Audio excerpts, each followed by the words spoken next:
And today we're covering the 2021 romantic comedy, The Hating Game. Before we start, be sure to drop a like, leave a comment, and subscribe to Flicks Recap if you dig the breakdown. And as a quick reminder, this video contains spoilers, so you have been warned. The story begins when Gaiman, a book publishing company, merges with Bexley Books in the hopes that they're saved from bankruptcy. Gaiman believes in literature as an art form, whereas Bexley Books would rather publish ghost-written autobiographies that bring in the big bucks. The merger brings together staff from the two different companies, each with its unique corporate culture. The staff at Gaiman Publishing are kinder and more open-minded, whereas in Bexley they're more rigid, with cold personalities. The merger brings the workaholic lives of Lucy and Josh together. Lucy is a Gaiman diehard, more easygoing, friendly, and fashionable. Josh is a control freak, a perfectionist who never smiles, even when Lucy gifts him with a welcome desk plant. Josh also color codes his shirts according to the days of the week. That's how much of a control freak he is. They share an office space, seemingly smaller because their rivalry is through the roof. Lucy and Josh taunt each other by the minute as they work opposite each other every day, with Josh mockingly calling Lucy shortcake. He enjoys correcting Lucy's every mistake, and they leave no stone unturned when roasting each other. Lucy has an idea to organize a team-building event for the office because Human Resources is receiving more complaints than usual, but Helene is skeptical about it. Most of the complaints are actually about Lucy and Josh's constant altercations. Helene and Lucy are preparing to head into a meeting, and she tells Lucy of a surprise agenda that can only be revealed at the meeting. Josh, who is also present, criticizes Lucy for being too lenient with a coworker who can't finish their work on time. Lucy's determined to have a good day as she throws jabs at Josh. Josh reports to a boss named Richard, a man inspired by profit and male success. During the meeting, Richard and Helene announce that they're opening a new position. They intend to internally hire a managing director who will oversee each department and report to both of them. Lucy and Josh are both eyeing the prestigious position, and in another heated argument, they threaten to make each other's lives a living hell. They finally have a wager that whoever doesn't get the job must resign. After the meeting, Lucy and Josh get back to their office and find Danny, their coworker. Danny hands Lucy a newly published novel by the company, but she disapproves of the artwork. He also hands her a package and accidentally blurts out that it's a miniature Smurf statue, and Josh mocks Lucy's puzzling interests and quirks. Lucy lives in a quaint space, complete with her Smurf collection. She's spending Thanksgiving alone, working on her Smurf village, despite lying to her mother about heading to a party. Her mother worries about her singlehood and suggests that she gives Josh a shot. Lucy's always talking about him anyway. When Lucy calls it a night, she has a sexy dream about Josh buttering her buns. Lucy wakes up very hot and bothered. She's annoyed that the tables have turned and vows to get back at Josh. The next day, Lucy wears a short, snug dress, red stilettos, and her killer red lipstick to match. Josh can't help but stare and is curious if she has a date later on. Desperate to keep up a live and active social life, Lucy lies that she does have a date, but Josh is doubtful. He decides he'll be at the same venue later that evening. Caught between a rock and a sword, Lucy passes by Danny's office to ask him out later that night and finds him packing his things. Turns out he's leaving to start his own company. Like the nice guy he is, he cancels his other plans and gives in to Lucy's persuasions. A happy Lucy leaves the office later and is joined by Josh in the elevator. Like clockwork, a war of words starts between them. When the intensity becomes unbearable, Josh pulls the emergency button in the lift, stopping it. He questions Lucy about the purpose of their daily quarrels. In the heat of the moment, they end up making out. From the kiss, they realize that they have a fatal attraction toward each other. They reactivate the elevator and head to the restaurant. The car ride is awkward. No one dares to address the elephant in the room. Lucy leaves in a rush after they arrive, forgetting her purse in Josh's car. The date's going well, and Lucy discovers she may have more in common with Danny than expected. While heading for a bathroom break, she runs into Josh, who's returning her purse. He's apologetic for his actions, displaying a more remorseful side than Lucy's used to, and then leaves to save himself any further embarrassment. One day, Lucy receives a bouquet of red roses. The card is unsigned and includes a sweet message. Thinking they're from Danny, she sends him a sweet message. Things are still weird between her and Josh. He's not his usual neat and uptight self. Josh calls for a truce and apologizes for the mishap.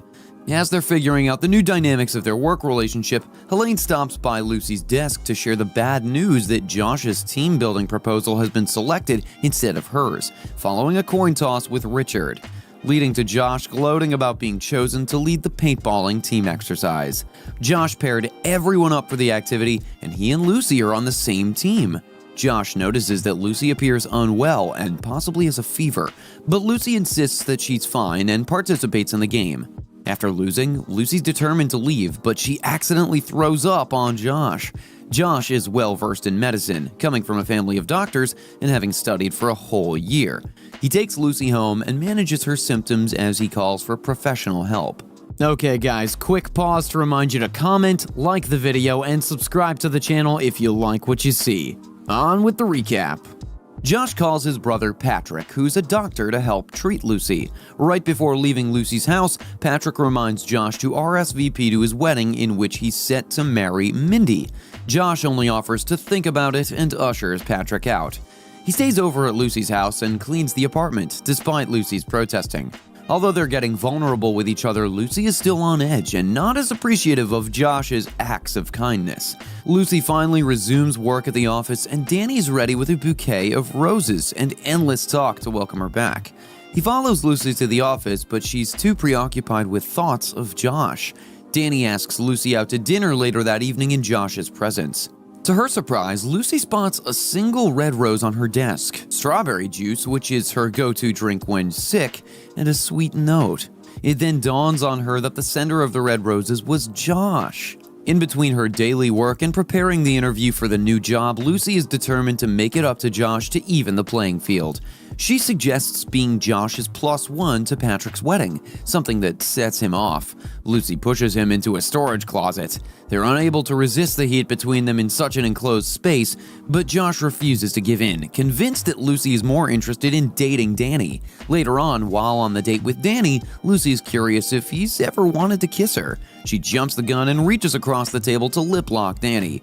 Lucy does not feel the same spark as with Josh. After the date, Lucy passes by Josh's apartment. She tries to text him, but he spots her outside when he comes back from a grocery run. One thing leads to another, and she's soon in his apartment. Much like Lucy's Smurf addiction, Josh is a collector of miniature race cars. The vibe between them is more flirtatious, and they almost take things to bed. However, when Lucy mentions that they should just bang, Josh has a change of heart, disturbed that he's reduced to a kind of one-night stand. This upsets Lucy, who's confused by Josh's mixed signals. She quickly storms out and heads home. Tension rises in the office between the two warring lovebirds in denial. Richard has big plans for Josh to get the managerial position. He introduces Josh to Simon, an influential person at a popular publishing house. Richard wants Simon to write a recommendation for Josh to boost his profile. Lucy tries to make small talk with Simon, who she fangirls over, but he doesn't take notice. Afraid that Josh will have the upper hand, she starts to call her former bosses, asking for a recommendation letter. Pushed to the edge, Lucy asks Danny to help her make some graphics for her presentation so she can ace an interview. Christmas time rolls around. Lucy's decorating her house when she receives an unexpected visitor. Josh needs company for Patrick's wedding, as Lucy promised. Lucy's hesitant, but is not one to chicken out of her word. They head out together and get to the hotel. Unfortunately, they are forced to share a room based on availability. While in the room together, Josh and Lucy are unable to resist each other and have an amorous congress, skipping dinner altogether. They head to the wedding the next morning. Lucy meets Josh's parents, and while his mother is warm and welcoming, his father is cold. During the wedding ceremony, Lucy sees Mindy for the first time walking down the aisle and is stunned by her gorgeous looks. At the reception party, Mindy approaches Lucy and makes small talk. A slip of the tongue from Mindy reveals that she dated Josh for a year before leaving him for Patrick. Josh's father is drunk, and as per routine, he reminds Josh of his shortcomings and failure to pursue a medical career like the rest of the family. Lucy walks into the dress down happening at the table, stands up to Josh's father, and does not mince her words, giving a heartfelt speech about Josh's greatness. Amazed by her gesture, Josh suggests that he and Lucy start over. A full-blown romance blossoms between Josh and Lucy, complete with sentimental gift exchanges at the office. While Lucy's placing her gift on Josh's desk, she overhears Bexley and Josh talking in the adjacent office. Bexley undermines Lucy's efforts in the workplace and believes she's not business-minded. He congratulates Josh for getting in the sack with her, and Lucy is shocked by Josh's positive response to his comment. Feeling betrayed, Lucy makes an emergency call to Danny for them to meet up at a coffee shop. While confiding in Danny, Josh shows up, asking to join in, but the cold response from Lucy tells him he's not welcome. Josh is upset because he thinks Lucy is back with Danny. During an argument, Lucy tells him about overhearing his conversation with Bexley. Josh tries to explain himself, but Lucy's convinced she's been betrayed. She throws herself into her work, preparing for her interview, which goes better than expected. Her confidence is through the roof. She even tells off her colleague who's always slacking at work. Lucy walks by the boardroom and sees the interview panel congratulating Josh on a promotion. She does the same, thinking that he's now the new manager. To her surprise, Josh introduces her to the team as the new manager. It turns out that he's been promoted to a different company. His conversation with Bexley was about his exit, and he hadn't told her anything about it because Helene had asked him not to so that Richard would not try to nominate another candidate for the position. Lucy finally understands that Josh is actually good and that it was all a misunderstanding, and they kiss, reunited at last. What instance of rivalry turned into a fatal attraction for you? Tell us your story in the comment section below. And of course, be sure to drop a like and subscribe to the channel so you don't miss the next recap. Until next time.